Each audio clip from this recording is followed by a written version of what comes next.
Have you ever had a date that felt different? I don't mean just good. I mean, it felt like something clicked, like for the first time in forever. You weren't playing a game. You were just there with another person, and it was easy.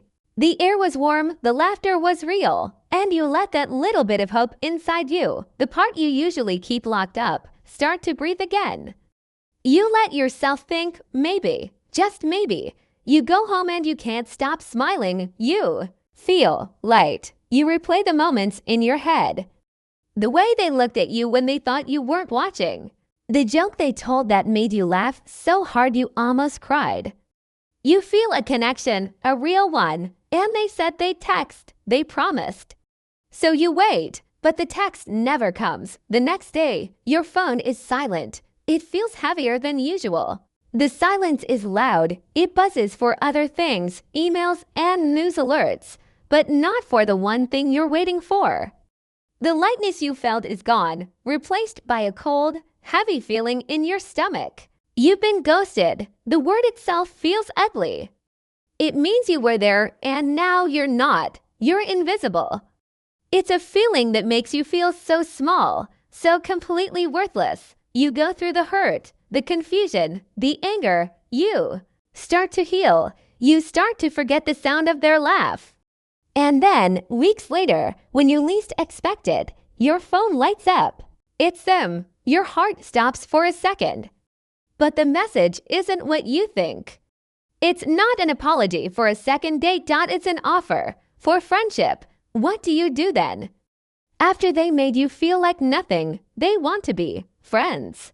That's my story. That's what happened to me. And I have to talk about it because I think I'd explode if I kept it inside any longer. It's funny, I almost canceled. I was tired. I'd had a long week. The thought of putting on nice clothes and making small talk with a stranger felt like climbing a mountain. I had told myself so many times, don't get your hopes up. It's just a date. It's a defense mechanism, you know? If you expect nothing, you can't be disappointed. So I went in with my walls up high, expecting another mediocre evening. Another story of a nice but boring person with whom I had zero chemistry. I was ready for it to be over before it even started, but the moment I saw them, something in me shifted. It wasn't about how they looked, not really. It was their energy. They smiled, and the smile wasn't forced or nervous. It was calm, it was genuine, and all the anxiety I was holding in my chest just loosened. We sat down, and the first 5 minutes felt like we were already old friends. There wasn't that awful, awkward silence where you're both desperately searching for a topic. The conversation just happened. It was like a river. It just flowed. We didn't have to try. I remember thinking, this is too good to be true. My cynical side, the one I had brought with me as my protector, was on high alert. It was waiting for the other shoe to drop, waiting for them to say something stupid, or check their phone, or look over my shoulder at someone else. But they never did. Their focus was entirely on me. When I talked, their eyes were on mine. They weren't just hearing the words, they were listening. I could feel it. I told a story about something silly from my work, and they asked questions about it. They remembered the name of my coworker, little things like that. Things that show someone is paying attention. Things that make you feel like you matter. We talked for what felt like 10 minutes, but when I looked at the time, 3 hours had passed. 3 hours. I had never had a first date last that long. We talked about our families, not in a formal, interview-style way, but with real stories that made us laugh. We talked about our biggest dreams, the ones we were scared to say out loud, and I felt safe. That's the word, safe. I felt like I could say anything and they wouldn't judge me. They would just listen and understand. There was a moment when I was talking about something I was passionate about, and I probably started rambling. I caught myself and said, sorry, I'm talking too much. And they just looked at me with this soft expression and said, no, don't be sorry. I love hearing it. My heart just melted. All my walls, the ones I had so carefully built, they just crumbled into dust. In that moment, I let myself hope. The cynical voice in my head went quiet, and a new voice, a hopeful one, started whispering, "This is it. This feels right. Don't mess this up." I started to imagine things. I couldn't help it. I imagined our second date, what we would. Though, I imagined introducing them to my friends. I imagined how good it would feel to have this person in my life. This kind, attentive, funny person who made me feel like the most interesting person in the world. The connection felt electric. It was in the way our hands almost touched when we both reached for a napkin. It was in the way we both laughed at the same time at something the waiter did. It was in the air. It was so real, so tangible. I felt like I could hold it in my hands. I was so sure they felt it too. There was no way they didn't. This kind of connection wasn't something you could fake. It was rare and precious. When the bill came, we both reached for it. Another small moment that felt big. The date ended on the sidewalk outside. It was a little chilly, but I didn't feel it. I felt warm from the inside out. They said, "I honestly had the best time tonight," and I believed them. I looked in their eyes and I saw sincerity. I wasn't just hearing the words, I was feeling them. Then came the words that would replay in my mind a million times later. "I'll text you." They said it with a smile. It wasn't a casual, throwaway line. It felt like a promise. I walked home on a cloud. I didn't even feel my feet hitting the pavement. I was smiling like an idiot the whole way. I got home and my apartment felt brighter. I replayed the whole night in my head. Every word, every laugh, every look. I was buzzing with happiness. I went to bed that night feeling a sense of peace I hadn't felt in a very long time. I was sure, absolutely 100% sure, that I had just met someone special. I fell asleep thinking about the text I get in the morning. I had no idea that the silence was waiting for me.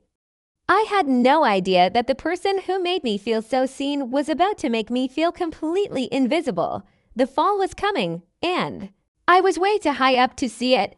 The next morning, the first thing I did before my eyes were even fully open was reach for my phone.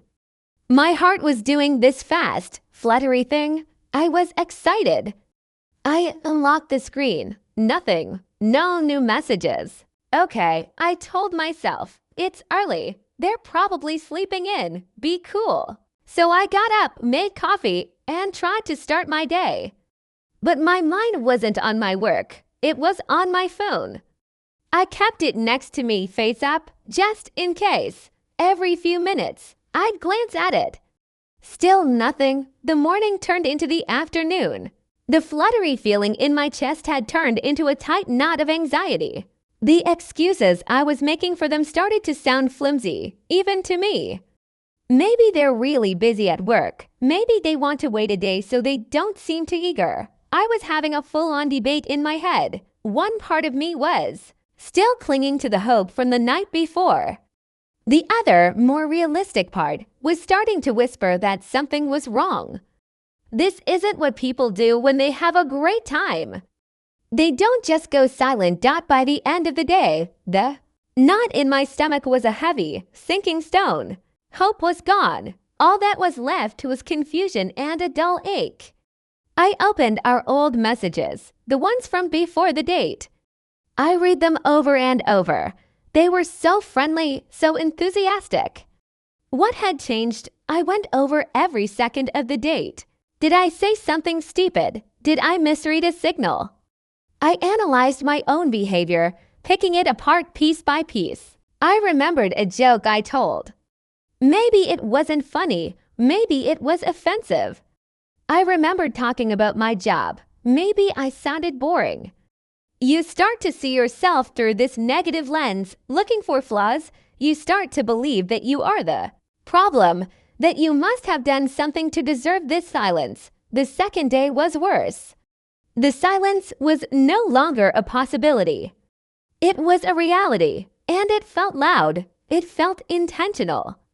It felt like a slammed door in my face. The hurt started to set in, a deep, personal kind of hurt. It's a unique pain, being ghosted.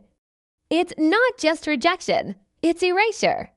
It's someone silently communicating that you are not worth a single word, not a text, not an explanation.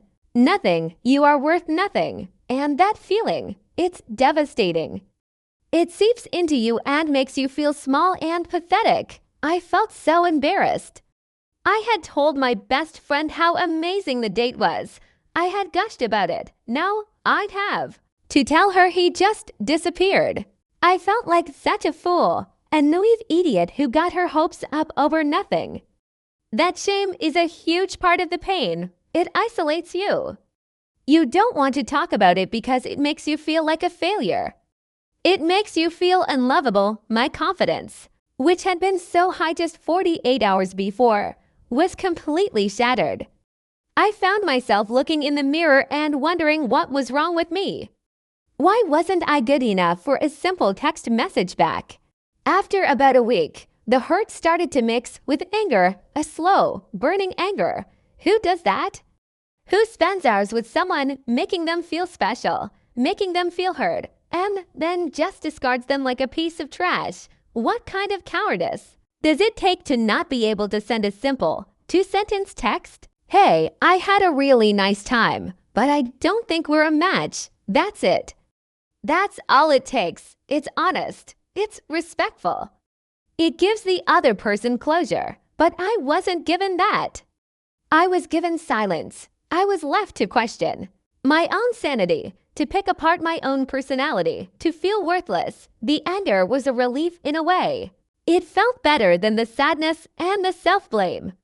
It shifted the focus from what's wrong with me to what's wrong with them. This wasn't about me. This was about their lack of character, their lack of empathy, their emotional immaturity. They didn't have the courage to be a decent human being. Realizing that didn't erase the hurt, but it put a frame around it. It helped me see that this empty, hollow feeling wasn't a reflection of my value. It was a reflection of their poor behavior, but it was still an open wound. The story had no ending. It was a book with the last chapter ripped out, and I was just left staring at the torn page, wondering what was supposed to be written there. 3 weeks. That's how long it had been, 21 days of silence. I had done the work. I had processed the hurt. I had raged. I had finally reached a place of grudging acceptance. I had deleted their number to remove the temptation of checking their profile picture or wondering if I should send an angry text. I was moving on. I was starting to feel like myself again. The wound was still there, but it was starting to scar over. I was finally feeling a sense of peace. And then, one Tuesday night, my phone buzzed. It was a number I didn't have saved, but my stomach clenched. I knew. I just knew. I opened the message. Their name appeared at the top. For a second, the world went quiet. My breath caught in my throat. I felt a confusing mix of dread and a tiny, stupid flicker of validation. They hadn't forgotten I existed. I read the message. Hey, how's it going? Look, I know I was a complete ass for just disappearing like that. I'm really sorry. I was going through a lot of personal stuff and I handled it badly. You're a great person and I really enjoyed our date. I was wondering if you'd be open to being friends. I read it again and again. Each word felt like a tiny paper cut. Sorry, the word felt so cheap, so easy. I was going through some stuff. The universal excuse. The get out of jail free card that absolves them of all responsibility. And then the final, unbelievable part. Befriend friends, the word echoed in my head. It felt like a slap in the face. It felt like the most insulting thing they could have possibly said. After 3 weeks of making me feel invisible, of making me question my worth, of putting me through that silent torture, their solution was friendship. It was breathtakingly arrogant. It was as if they had no idea of the damage they had caused. Or worse, they knew, and they just didn't care. My mind started racing. A war broke out in my head. A small, weak part of me, the part that still remembered how good the date felt, whispered, "Maybe you should. At least you'll get answers. At least they're admitting they were wrong." That voice wanted closure. Any kind of closure. It wanted the story to have a different ending than just being ghosted. But then, a much louder, stronger voice roared to life. The voice of my self-respect. It was furious. "Friends? Are you kidding me? You don't get to do that. You don't get to treat someone like they are disposable and then, when you're feeling lonely or guilty, try to demote them to the friend zone. You don't deserve my friendship. My friendship is valuable. It's for people who respect." Emmy, this wasn't a genuine offer of friendship. It was a selfish act. It was for them, not for me. It was to ease their own guilt. It was to keep me in their orbit, on their terms. It was the definition of breadcrumbing, keeping me just close, enough to feel like an option, but not close enough for any real commitment or vulnerability. They wanted the comfort of my attention without having to give any real respect in return. It was an offer to be their emotional backup plan. And the thought made me feel sick. The inner debate was intense. I thought about all the possible replies. I could send a furious, multi-paragraph essay detailing exactly how much they had hurt me. I could send a cold, one-word answer like no, or I could just not reply at all, give them a taste of their own medicine. Let them sit in silence and wonder. I sat with my phone in my hand for what felt like an hour. I paced my apartment. One typed and deleted, typed and deleted. The angry response felt good for a moment, but I knew it would just give them more of my energy. The silent treatment felt like playing their game. Then, I finally knew what I had to do. The decision had to be about me, not about punishing them or proving a point. It had to be about honoring my own feelings and protecting my own peace. I took a deep breath. I typed a message that was calm, clear, and final. It wasn't angry. It wasn't emotional. It was just firm. I wrote, "I appreciate you reaching out, but I'm not interested in a friendship. I wish you the best." That was it. No long explanation. No drama. I didn't owe them that. I hit send before I could second-guess myself. My finger trembled as I did it. For a second, I was scared. But then, an incredible feeling washed over me. It was relief. It was empowerment. For the first time in this entire mess, I wasn't a passive victim of their choices. I was the one making the choice. I was closing the door. Not slamming it, but closing it firmly and locking it.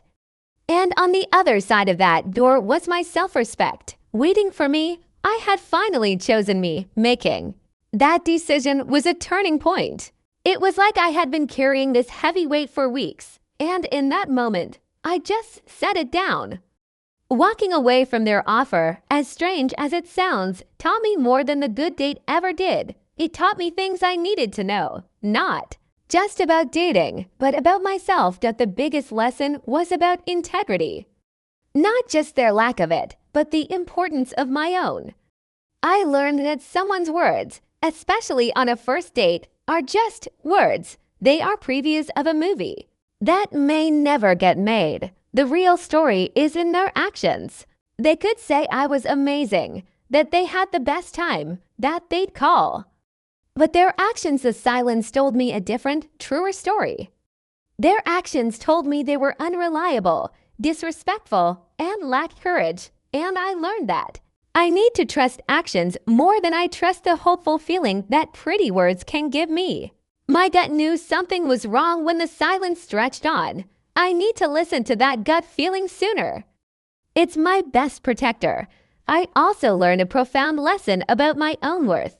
For weeks, I had let their silence define me. I let it convince me that I was flawed, that I was not enough. But standing up for myself, even in a simple text message, helped me reclaim my value.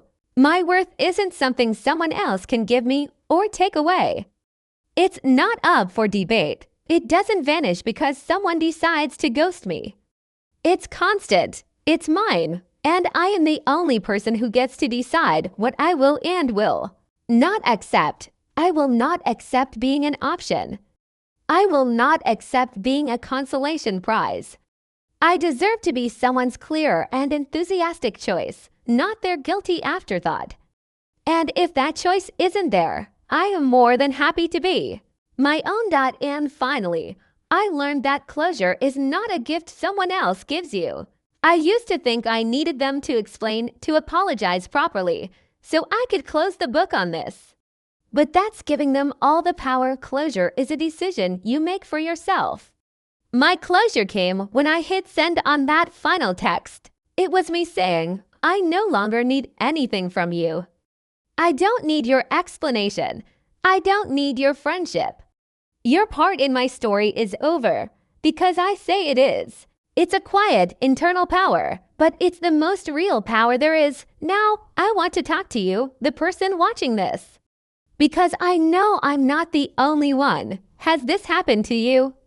Have you been on the receiving end of that confusing, insulting friendship offer after being ghosted? How did it make you feel? What did you do? This whole culture of breadcrumbing, of keeping people on the back burner, it's a form of emotional manipulation. It's someone using you to feed their ego. It's not harmless. It causes real pain and confusion. How do you deal with it? How? Do you build up the strength to say no when every part of you just wants to feel wanted, even if it's just crumbs? Please share your stories. I think we can all learn from each other. My final piece of advice, for what it's worth, is this: guard your heart, but don't close it off. Learn from these experiences. Let them make you wiser, not colder. Let them teach you to recognize the red flags sooner. The person who is right for you will not create confusion. They will create clarity. They will not make you anxious. They will bring you peace. Their actions will match their words. And you will not have to spend your days wondering if they're going to disappear. Until you find that, enjoy your own company. Be your own best friend. Because you are more than enough, all on your own. This whole thing hurt. It hurt a lot. But in the end, it made me stronger. It made me realize I'm the one who holds the pen. I get to write my own story. And I'm not writing any more chapters for people who don't deserve to be in the book. Thank you so much for listening to my story.